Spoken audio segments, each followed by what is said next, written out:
Assalamu alaikum, ahlan wa sahlan wa marhaban. Today we will proceed with the Why Polygyny series. This is part 5, where we will be focusing on something regarding human nature. We spoke about biology, we spoke about hypergamy, we spoke about things that, are more or less very basic in human nature. And today we're gonna approach this issue from a somewhat philosophical or psychological perspective. On what satisfaction may it be derived from polygyny, other than obviously men being able to sleep with several women, because in reality men can achieve that without polygyny. Okay. So let us look at things from a philosophical and psychological perspective. So today, this might shock some of you when I tell you that one of the reasons why polygyny can be a good idea is because it's difficult. Okay? Because it's difficult. And why do I say that? Well, incidentally, when we look at human nature and pleasure, or engaging in things that are pleasurable, we find that there's a direct relationship between pleasure and pain. Might sound, strange, it sounds ironic, it sounds contradictory, but as we find, life is full of contradictions, and things are often experienced through opposites. So let me break it down. Okay, when people indulge in pleasure-seeking activities, they often begin, and these pleasure-seeking activities are uninhibited. They often free fall. They begin to feel sick. They begin to deteriorate, and eventually they begin to suffer depression, and extreme unhappiness, sadness, because they are living life in a hedonistic fashion, which people would say, ask me, but I mean, isn't happiness about, pleasure, about fun? And here's the catch, happiness or real pleasure, or enjoying things, in life, can only be truly valuable and appreciated if it comes with sacrifice and hard work. In other words, that which you work hard for, you enjoy most.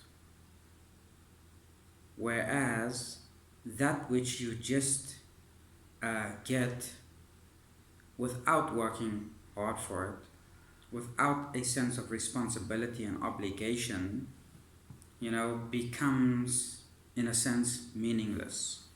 And that's what you might call meaningless relationships, meaningless sexual relationships. And while it might seem like a good idea in the short term, it's a bad idea in the long term. And so that's where polygyny comes in. Polygyny is a good idea because it's hard.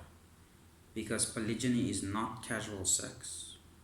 Because polygyny is commitment, loyalty, and requires hard work, vision, long-term planning, commitment, and also it requires dedication. and that's why it is worth it when pursued. The opposite end of that spectrum, where men uh, engage in men and women engage in countless sexual relations without loyalty, without commitment, without a sense of obligation and responsibility towards each other. In other words, casual sex is part of the hedonistic lifestyle. It is ultimately what will destroy the human psyche and the human spirit. It'll also destroy people's sense of satisfaction within the opposite sex. In other words, people will no longer be able to find satisfaction in their relationships with the opposite sex, in their sexual relationships with the opposite sex, because they would have successfully devalued the sexual worth of sexual relations, basically, simply because of they're not embracing the real consequences that come with sexual relations.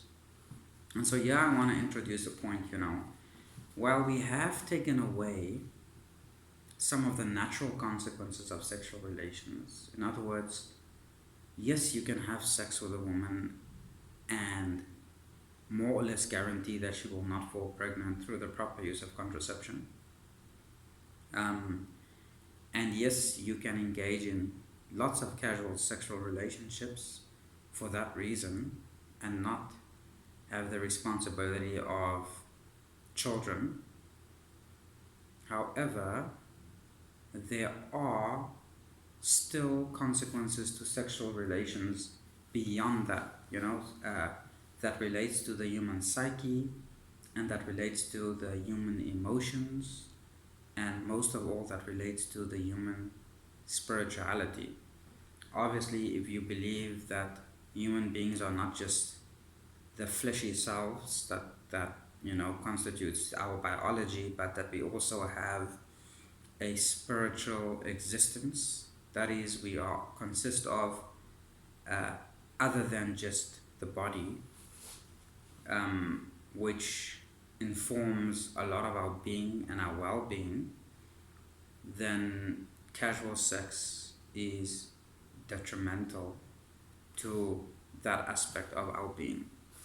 And so what I'm saying essentially is that what polygyny in the Abrahamic traditions intended, or what it was for, was to say to men that, look, we understand, we, the founders of the Abrahamic traditions, meaning God and the prophets, it is understood that men have a need within their hard code, within their biology, within their psyche, to spread their seed. And it is understood that people in general find enjoyment in having sexual relations. However, these types of enjoyments can either be positive or negative. And so what the Abrahamic tradition envisions is that it allows people to express their sexual desires, to experience their sexual beings in a way that is positive for themselves, their souls, their spirits, and positive for their community and their societies that they live in, and not to do so in a negative way. And the way it does that is basically, it's built on the principle that every enjoyment or earthly pleasure must be coupled with its must be coupled with responsibility.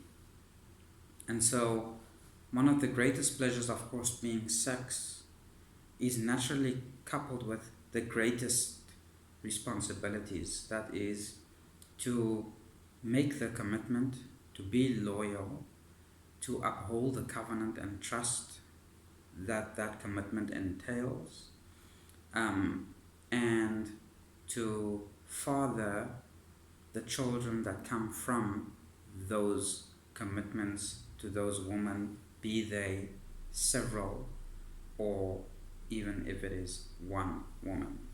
And so that is the sense of the Abrahamic tradition. It is saying that, look, we are not telling men that you cannot experience your nature, that you cannot have sex with multiple women. We are saying you can, but in order for you to properly enjoy that, in order for you to properly experience that in a way that's going to be fulfilling, in a way that's going to be beneficial, and in a way that's going to uplift the society, you need to marry those women, as in polygyny. And so that is sort of the where the tradition is coming from. Okay, it's coming from a place of being responsible for your actions and accepting the long-term consequences of those actions. In our tradition, in the Abrahamic tradition, sex has long-term consequences, whether it is with contraception or without contraception. And so, as people of the Abrahamic faiths, we acknowledge that because we practice chastity, casual sex is not something that we should at all engage in, because it's not something we will be comfortable with at any rate. It's not part of who we are, and it's not part of our value system, because we place value on sexual relations, and those values mean that it would be dishonorable it would be dishonorable for us to engage in sexual relations in a non-committed fashion, in a non-exclusive fashion.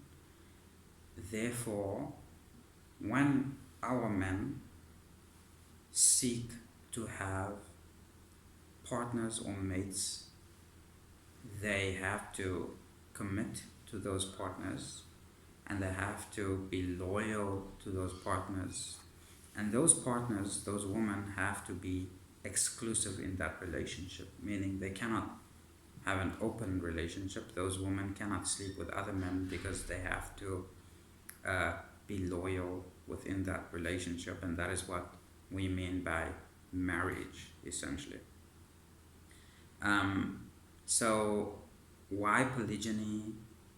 In this episode, we are saying that because it is difficult, because polygyny requires commitment and loyalty, and commitment and loyalty is not always easy, but because it is not easy, it is rewarding. And that is the message I have for you today. Polygyny helps people overcome a lot of their own inner insecurities. It helps men become more dynamic, become better leaders, because they have to manage a situation that requires leadership skills, requires them to be to have forethought, to engage in consultation, to cooperate, to negotiate. It requires a lot of skill. And when it comes to women, it requires women to suppress their negative feelings they may feel towards some of their co-wives. It requires them to put their minds before their emotions, when it comes to their feelings of jealousy at times, and on the whole create people who are more balanced and who are, you know, more sophisticated, essentially. And so, contrary to what many people think, when they consider monogamy to be the ideal, you know, monogamy cannot evolve human beings to the level that polygyny can, when done, you know, with faith and conviction in the natural system that has evolved for us throughout history, and especially within the Abrahamic traditions. So that's where I leave you. Again, to conclude, polygyny can be good when done with commitment, loyalty, and responsibility. And partly why it is good is because it is difficult, and with every pleasure in this earthly life, there must be responsibility, and this balances out things in the human spirit and enables one to enjoy the things that are lawful, because it being lawful is part of what makes it fulfilling. It is why God, in His infinite wisdom, has forbidden certain things, because by forbidding those things, He has increased thereby human enjoyment, actually, and not decreased human enjoyment. Thank you very much.